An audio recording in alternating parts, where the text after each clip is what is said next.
Today we're going to talk about 1 Nephi, chapters 8, 9, and 10, and start off with Lehi's vision of the tree of life. Now, I'm not quite sure the way the tree looks. I know the way it's described. You got some really white fruit, and this is the way the church has it in their videos, and actually I think it looks pretty good. To introduce this with my classes, I found it's really fun for them to draw it. Draw, for me, so maybe if you're doing this in your home, have each family member draw the vision of the tree of life. If you have younger kids, you may have to explain it a little bit. If you have teenagers, they probably have heard this vision before, and just let them draw it. They may get some things in it, they might not. It's kind of fun to do with adults too. Go ahead and draw it. You got 2 minutes. You can't have these masterpieces, even though some of them will look like masterpieces after 2 minutes. And then they have the basics down. Just invite them. Okay, I'm going to show you a couple pictures of what other artists have drawn, or in their vision or their drawing of the vision of the tree of life.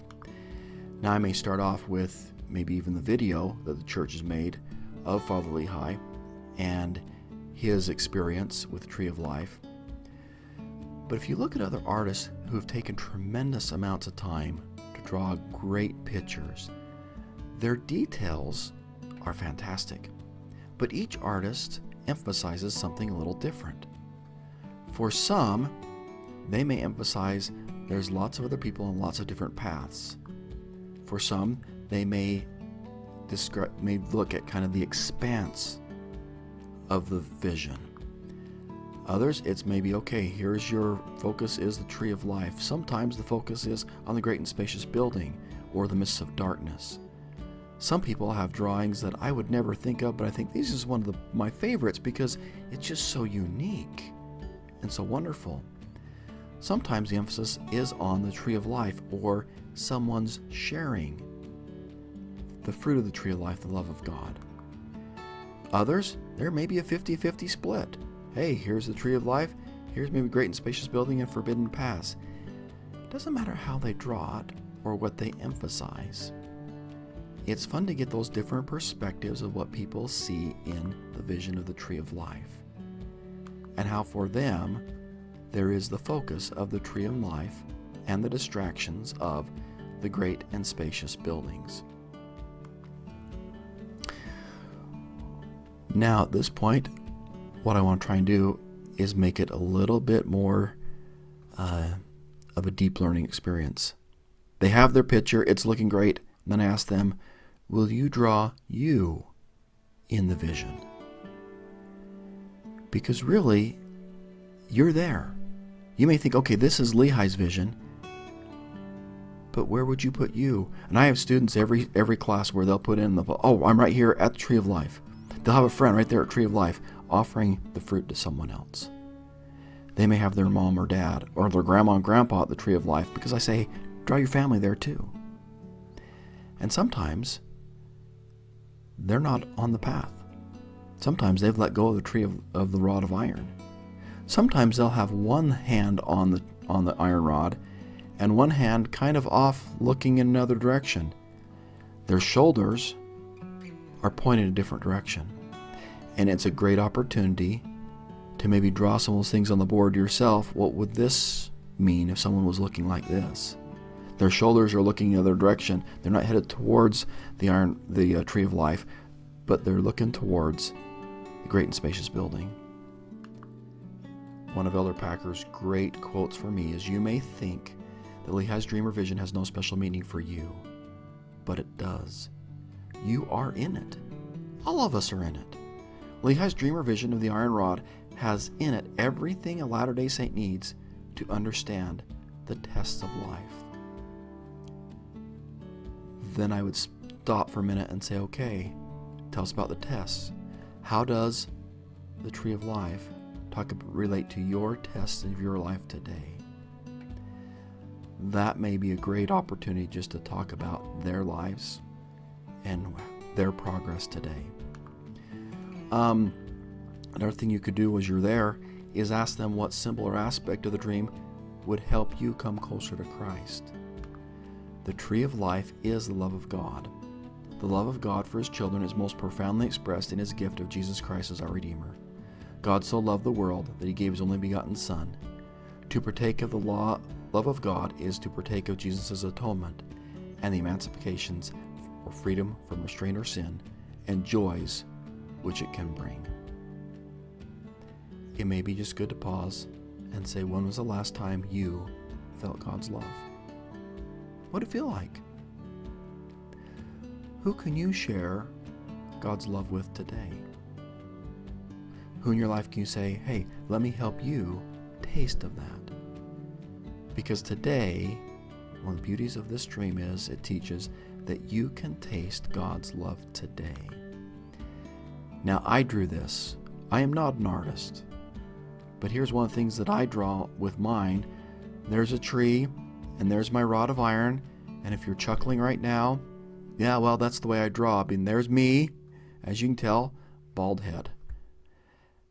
And for me, one of the great things I've learned about this, and that's just for me personally, there is a price that I paid today so I can feel the prize of the love of God in my heart.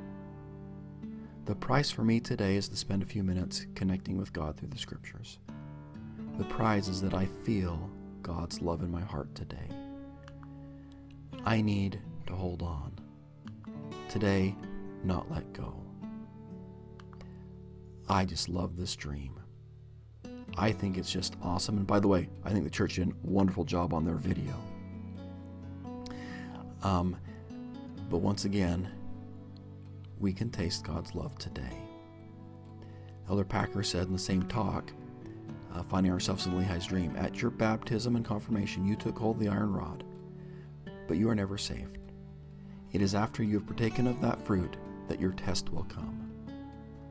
So another thing you could add as you're teaching this is, if the test is going to come, what am I going to do today that helps me keep a hold of the iron rod? Sometimes you've probably done this. Well, okay, is there something I need to start? Something I need to stop? Something I need to continue? To taste of God's love in my life today.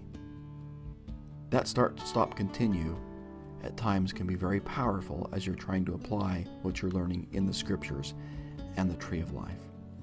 Now I'm going to add one other thing, and I'm going to kind of read this kind of quickly, but Joseph Smith Sr. gives an incredible account of a vision he was able to see. Lucy Mack records, so according to Lucy Mack, Joseph Smith Sr., the father of the prophet, had the following dream in 1811. When the family was living in Lebanon, New Hampshire, Joseph Smith Jr. would have been 5 years old at the time. Quote, I thought I was traveling in an open, desolate field, which appeared to be very barren. As I was thus traveling, the thought suddenly came into my mind that I'd better stop and reflect upon what I was doing before I went any further. So I asked myself, what motive can I have in traveling here, and what place can this be? My guide, who was by my side, as before, said, this is the desolate world, but travel on. The road was so broad and barren that I wondered why I should travel in it. For, said I to myself, broad is the road and wide is the gate that leads to death, and many there be that walk therein, but narrow is the way, and strait is the gate that leads to everlasting life, and few there be that go in thereat. Traveling a short distance further, I came to a narrow path. This path I entered, and, when I had traveled a little way in it, I beheld a beautiful stream of water which ran from the east to the west. Of this stream I could see neither the source nor yet the termination, but as far as my eyes could extend, I could see a rope running along the bank of it, about as high as a man could reach, and beyond me was a low, but very pleasant valley, in which stood a tree, such as I'd never seen before. It was exceedingly handsome, inasmuch as I looked upon it with wonder and admiration. His beautiful branches spread themselves, somewhat like an umbrella, and it bore a kind of fruit, in shape much like a chestnut burr, as white as snow, or if possible wider. I gazed upon the same with considerable interest. As I was doing so, the burrs or shells commenced opening and shedding their particles, or the fruit which they contained, which was of dazzling whiteness. I drew near and began to eat of it. I found it delicious beyond description, As I was eating, I said in my heart, I cannot eat this alone. I must bring my wife and children, that they may partake with me. Accordingly, I went and brought my family, which consisted of a wife and 7 children, and we all commenced eating and praising God for this blessing. We were exceedingly happy, insomuch that our joy could not easily be expressed. While we were thus engaged, I beheld a spacious building standing opposite to the valley which we were in. It appeared to reach to the very heavens. It was full of doors and windows, and they were filled with people, who were very finely dressed. When these people observed us in the little valley, under the tree, they pointed the finger of scorn at us, and treated us with all manner of disrespect and contempt. But their contumely we utterly disregarded. I presently turned to my guide, and inquired of him the meaning of the fruit that was so delicious. He told me it was a pure love of God, shed abroad in the hearts of all those who love him, and keep his commandments. He then commanded me to go and bring the rest of my children. I told him that we were all here. No, he replied, look yonder. You have 2 more, and you must bring them also. Upon raising my eyes, I saw 2 small children standing some distance off. I immediately went to them and brought them to the tree, upon which they were commenced eating with the rest. And we all rejoiced together. The more we ate, the more we seemed to desire, until we even got down upon our knees and scooped it up, eating by double handfuls. After feasting in this manner a short time, I asked my guide, what was the meaning of the spacious building which I saw? He replied, it is Babylon. It is Babylon, and it must fall. The people in the doors and windows are the inhabitants thereof, who scorn and despise the saints of God because of their humility. I soon awoke, clapping my hands with joy, with joy. I also add the tree of life motif has been around a long time. You'll find it in a lot of different, I'd call it ancient art. Whether it's Mesoamerican, I think this is the site of Izapa. That's in Chiapas, Mexico, along the present-day border of Guatemala. This is found.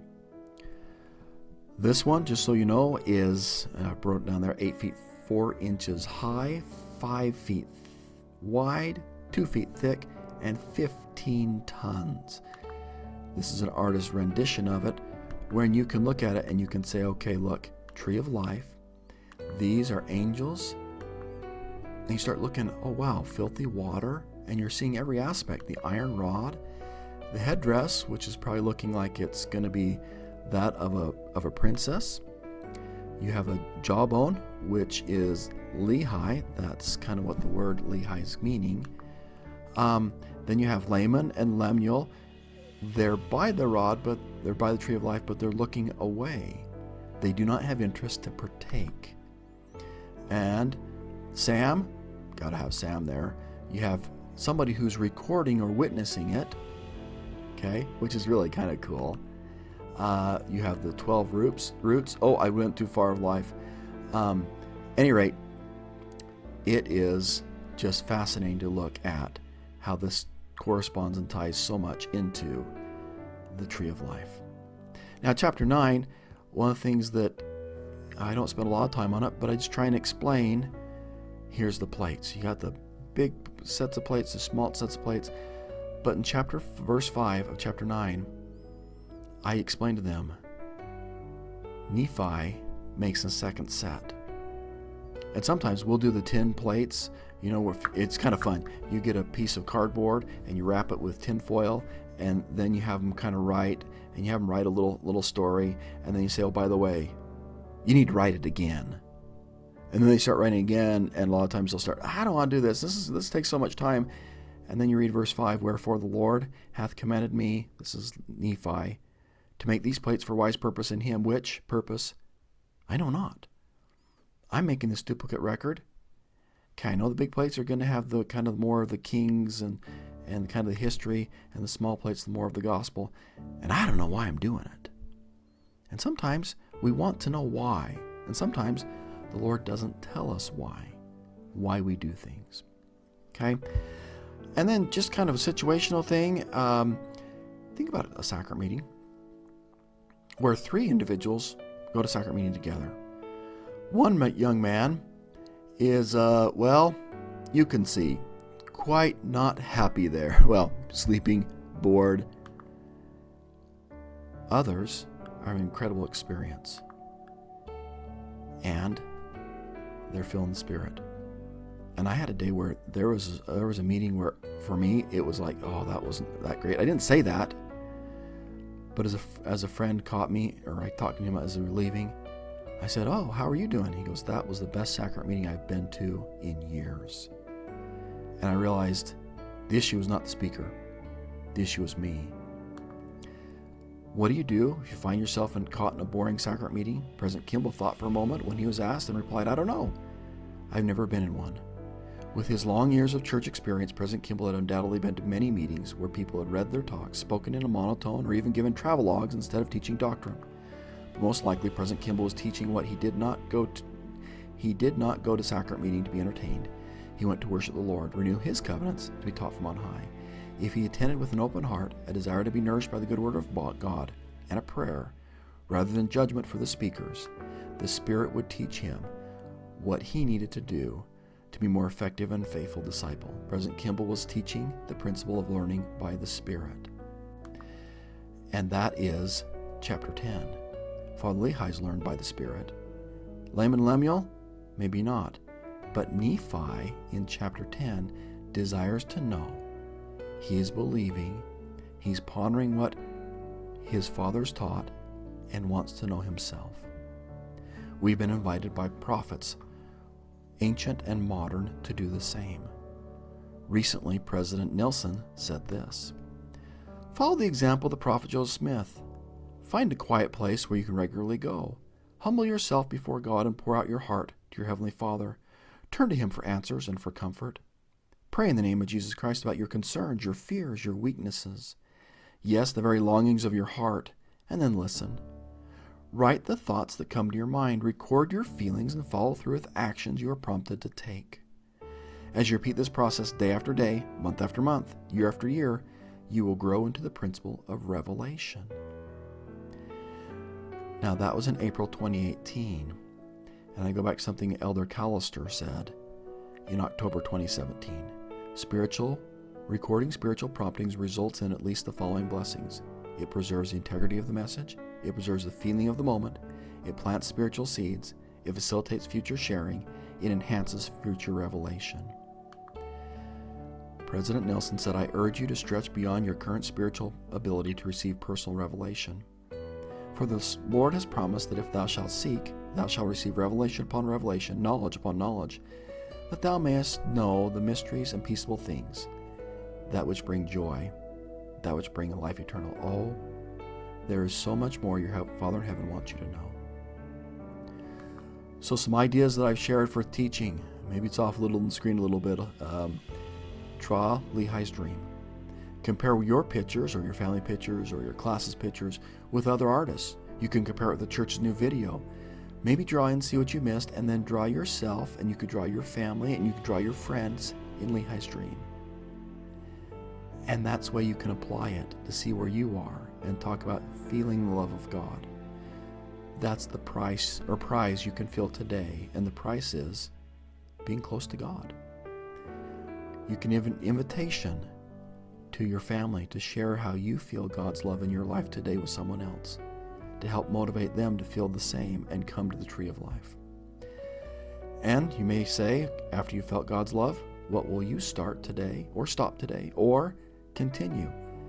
And I would just do my one plug. Sometimes we're so anxious to say, hey, you need to start doing this, or you need to stop doing this. So many of our fellow saints do so many good things. Maybe today what they need to do is continue. Continue to do what they've been doing yesterday and the day before, because as they continue to do that, they're on the right path.